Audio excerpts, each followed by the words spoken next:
Hello and welcome to our show. I'm J. Gentile Everett. Today our show will focus on individual development. Let's focus on you. Everyone needs a my time period. The hope of a social order of tranquility still seems to elude us. The intended flavor of delight that was expected to come from the blending of our cultural worlds into the great melting pot of democracy is tasting like the bitter herbs associated with the Last Supper Christ had with his disciples as they celebrated the Passover just prior to his crucifixion. The effervescent joy of the haves and the cacophonous wails of the have-nots faced collisions of social contempt every day. And while at the same time, try to tolerate each other in the moment. But their authentic feelings about each other are openly discussed in the ambience of a shared social environment with others who believe as they do. It's sad indeed to see any persons in our world live like I started out with nothing, and after 70 years, I managed to hold on to it and still have most of it left.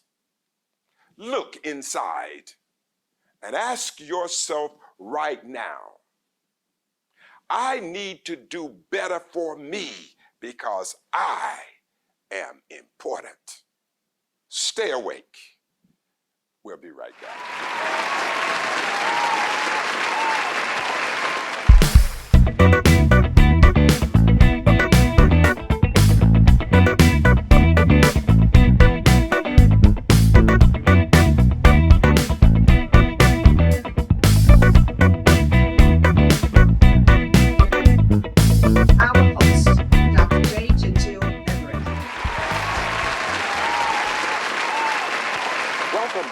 I'm going to ask each of you today to block out everyone else in the world you know for just a moment.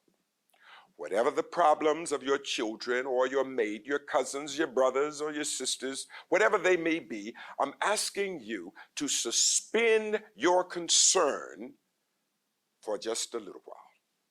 Because right now I want you to ask yourself a question: what about me? It's time to take a moment and think about your own needs and desires and the fulfillment that's germane to your life. Ask yourself, what would life possibly look like if I did not have certain people in my space? What would I be right now if I were not tangled up with the decisions of my past? How much money would I have if I didn't have certain people in my life? What kind of home would I be living in? Or what type of car would I be driving? What about my vacations? How much more of the world would I have already seen if I had made some other decisions? The reason why I'm mentioning these things today, because there are probably many of us entangled in relationships we now regret, or have people in our private spaces that affect our very being each and every day simply because they are in it. They are not making any real contribution to our happiness. They are more of an emotional liability than they are a positive asset. Yet day after day, you might seem like you are stuck in a place with people who really do not even know who you really are. Ask yourself, since I have all of these people around me and I try very hard to support them, by supplementing their lives financially, always bringing a positive word to them, and will do virtually anything I can for them, and yet they remain where they've always been. They complain about your inadequacies. They want more from you. They sometimes disrespect you and disrespect your time, and seem to never have anything to offer you. Think about the number of times you have taken someone to lunch or dinner, or just bought them a gift because you were thinking about them.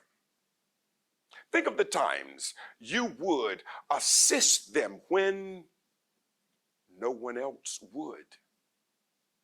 And when they get a windfall of money from some source, all they think about is what more they can spend on themselves. Sometimes it seems necessary for us to go through periods of struggle. I get it. It is during these periods that we come to understand so many things. For an example, when you are in a place of challenge, that challenge also challenges your friends, because your troubles will cause those around you to make a judgment about whether or not they want to be publicly associated with you. So sometimes personal struggles are not intended for you. It's intended for the purpose of you finding out who might need to be removed from your inner circle.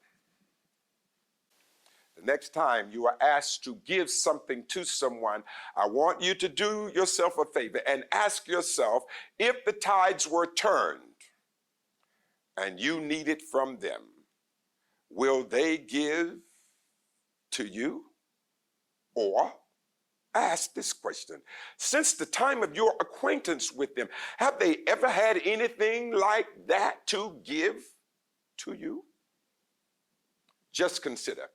Be cautious when someone asks from you more than they are willing to give to anyone. And also remember, it's not wise to ask for more than you are willing to return. The joy of being financially blessed often comes from great sacrifice and tedious, laborious work. Remember who joined you before you were prosperous, who simply enjoyed your presence when there was nothing else to share. Please make these judgments. Stay awake. You can sleep later. We'll be right back.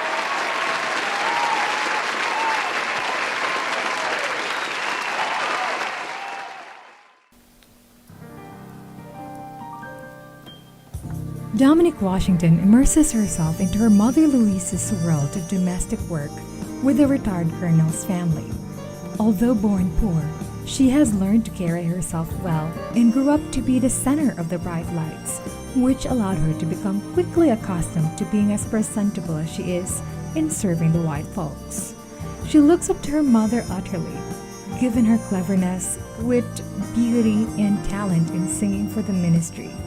At her young age, she eventually learns the twists and turns of her mother's realities and deepest secrets within her affiliations for over 2 decades. The ironies between what they utter and what they do depict through their actions and decisions. Will Dominique figure out the real essence of figuring out her core and discern what the biblical scriptures are telling her? 3 Rims and a Hubcap is a narrative fiction that will catch you off guard by presenting you a different kind of spiritual yet humorous story you wouldn't want to miss. 3 Rims and a Hubcap by J. Gentile Everett. Now available at Amazon and Barnes & Noble.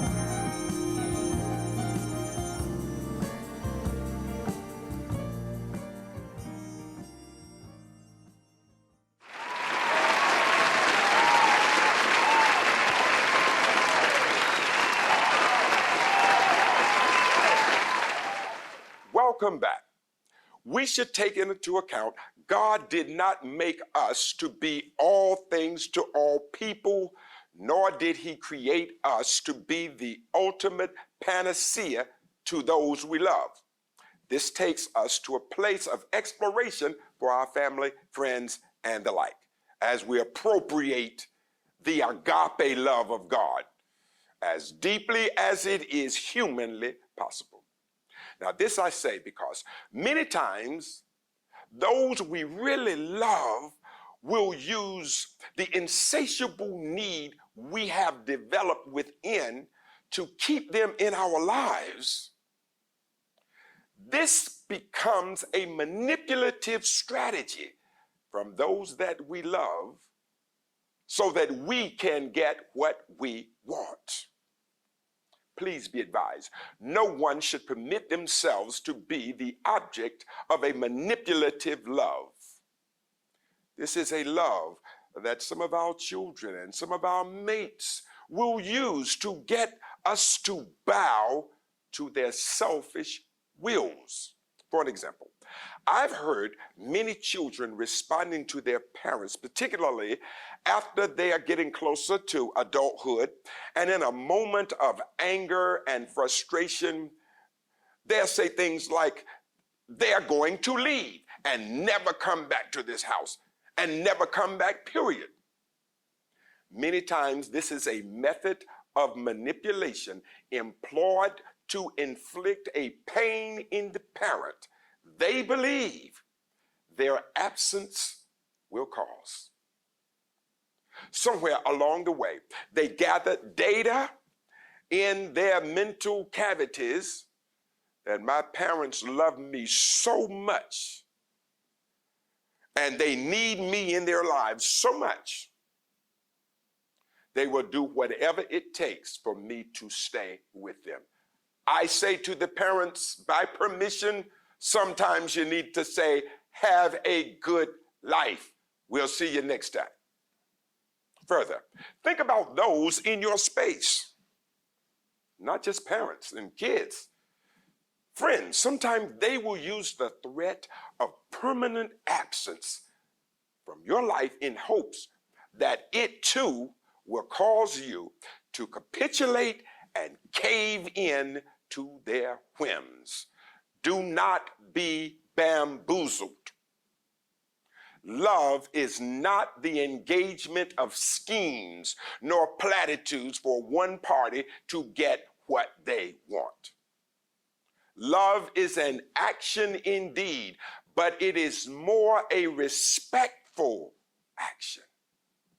It is an action of expressing a transcendent love and not just a lustful love created by people who seem bent on doing whatever is necessary to keep someone in their lives. Next, we must also take a moment and measure our actions against the expectation others have for us. This is important. Somewhere along the shores of life, there are many who have crafted in their minds the notion that love must be expressed in tangible ways only, often through expensive gifts for it to be legitimate. Buying gifts have nothing to do with one's economic ability to buy expensive gifts. No, not in a relationship, nor does it mean that the one who would like to give gifts to somebody that they shouldn't do it. That's not what we're talking about. This is what we're talking about. When spending money time after time for the delight of your love object without being cognizant of stewardship, we might need to reconsider the long-lasting effects this could have on the relationship. Let's remember, we teach and contribute to the way others expect us to be. If we are a very giving person without expecting anything in return, this will ultimately become the model of the relationship with that significant person. And if there is ever a change in that methodology of expressing love, questions about our actual love for them will undoubtedly be raised. Let's return a second to something I alluded to earlier. And that is, try as hard as you can to measure the IQ of your mate's love expressions. Now, based upon your subjective observations, and let's remember, love certainly has many subjective elements to it. Does your mate ever seek to give to you what they have no problems in receiving from you? Are these tangible gifts of expression expected from you without any regards of the plights you face in your life? Does your mate or just your very close friends ever have a gift for you because you were just on their mind? It's not about an occasion or holiday gift, but a gift unexpected for all the gifts you've given them and asked nothing in return. It just should be practiced by all of us to never accept from anyone what we never seem to have, nor express any interest in giving on the same level, at the very least, to anyone. These are very important thoughts. Lastly, in this segment, we will explore our emotional IQs with respect to relationships we have with others. There are at least two, and I mean two, elements of profound interest regarding who we are and how we desire to be understood in our relationships. First, we all have a personal image, and it is significant to us. That image inculcates how we desire to be respected by others and how we view ourselves. Notice how so many of us groom ourselves with great regularity and have manicures and pedicures done often. We buy clothes, not always because we need them.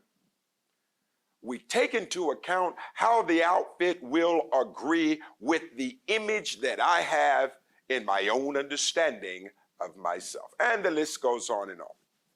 Now, if we look carefully, we'll see that many of us look for others to reaffirm our significance by doing things we want them to do. For many of us, when these things are done, we are gleeful with exuberance. When others give to us, it is in many ways fulfilling or validation to our own personal significance. There is a word of caution I must share here. Please do not become comfortable with the gifts and endowments from others. Like everything else, including life itself, it has an expiration date. It will end. Stay awake, my friends. We'll be right back.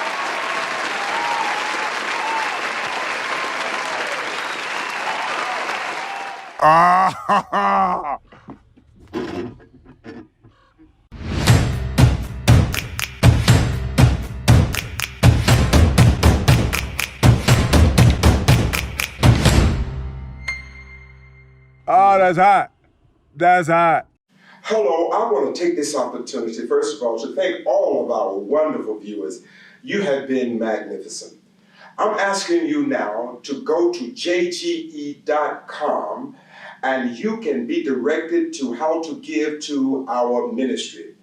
You can simply go to jge.com, click on donate, fill in your information, and click twice, and it will go to our cause. We are asking each of you to send us $20, just $20. This would help us tell our story around the world and to bring unity to all of God's people. We have a bold agenda, but we can do it because nothing is impossible with God. Remember, jge.com. Click on donate, fill out the information, click on donate twice, and it will be sent to our causes. Thank you so much for what we know you are going to do. God bless.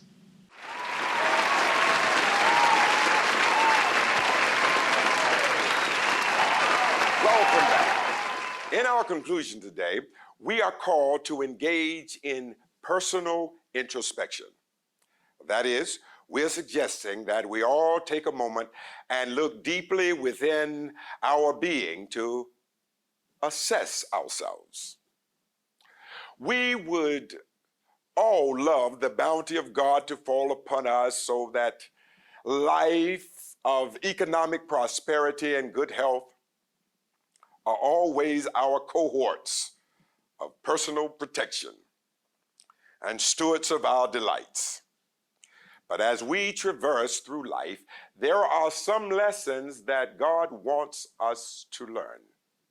Life's lessons are necessary because we are ambassadors of God. He calls upon us to share his personality and his ways to the world. And as people join us in the great mammoth work of God, they too become members of his great royal family. Having said that, there are times when God causes us to go through certain periods of pain. But all the pain God allows us to go through is designed with a divine purpose. So, as children of God, we should tread with caution and trepidation when someone we love find themselves in a moment of challenge. Surely, God wants us to assist people and assist each other in many ways as we can. That's a nice, loving thing to do. But I'm asking you, watch the patterns. If there is a chronic pattern of challenge, it might be God trying to get the attention of his creation. I would like to call your attention to 1 Corinthians chapter 10 and verse 13. There hath no temptation taken you, but such as is common to man. But God is faithful, who will not suffer you to be tempted above that which ye are able, but will with the temptation also make a way to escape, that ye may bear this burden.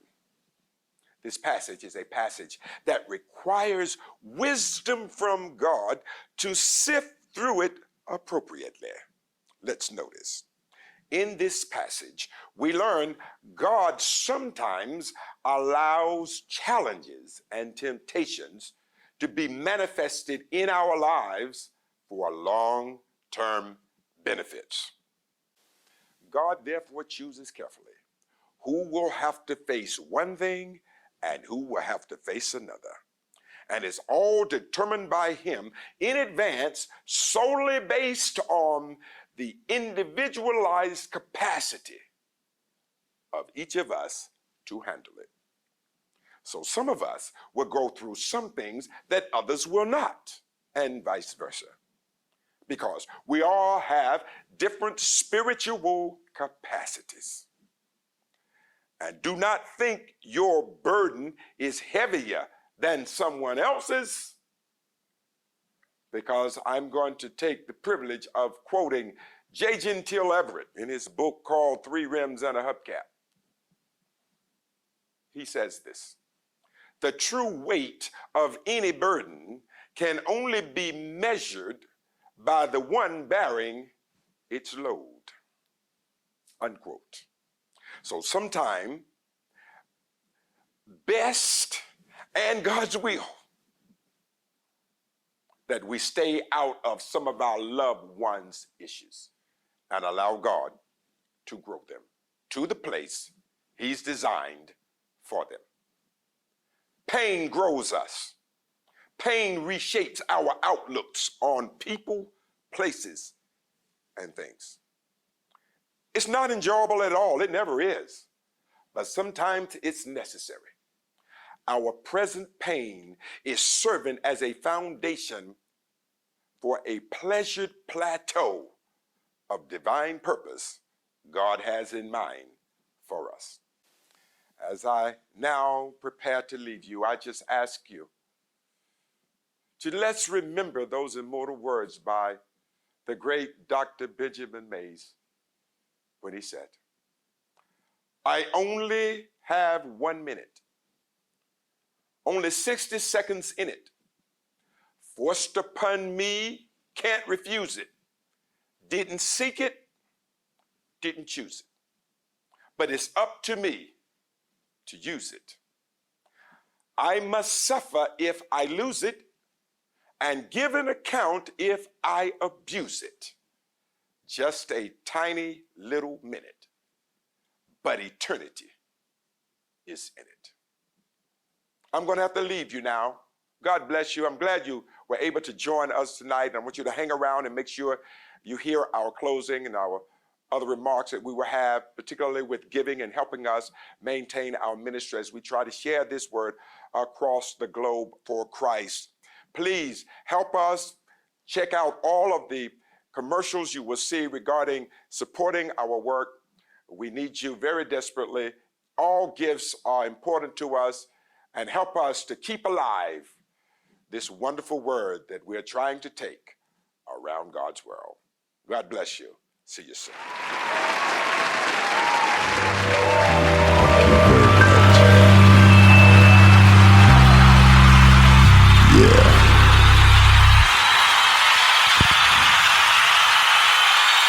Give me a little bit more on this mic, brother. Let's do this.